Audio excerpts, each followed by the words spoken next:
Merci, Monsieur le Président. Monsieur le Ministre, en tant que garde des Sceaux, vous avez une responsabilité majeure dans le fonctionnement des services pénitentiaires.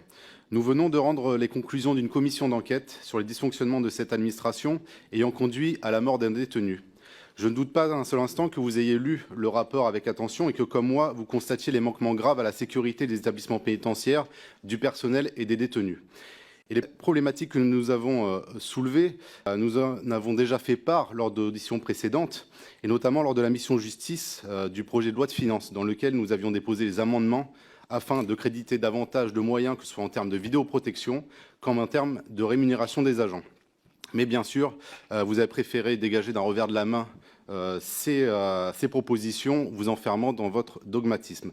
Pour la vidéoprotection, plus d'un an après la mort d'Ivan Colonna, dans le cadre de visites de prison, j'ai pu constater qu'il y a toujours des secteurs de détention qui sont ni couverts par les caméras, ni par un surveillant.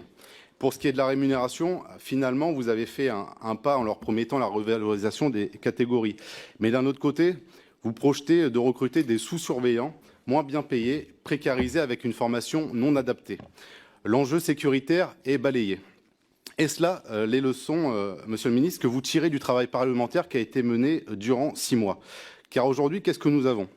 Ce projet de loi justice, avec un seul article qui concerne directement l'administration pénitentiaire.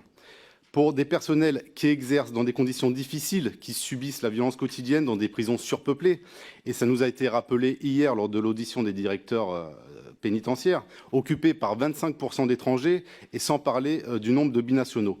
En définitive, ce n'est pas à la hauteur.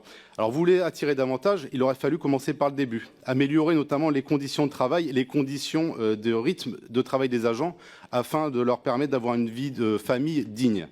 Alors, Monsieur le Ministre, dans quelques mois, vais-je devoir encore mettre sur la table les mêmes problématiques qu'on a déjà soulevées à maintes et maintes reprises ou allez-vous finir par prendre des mesures concrètes? Merci.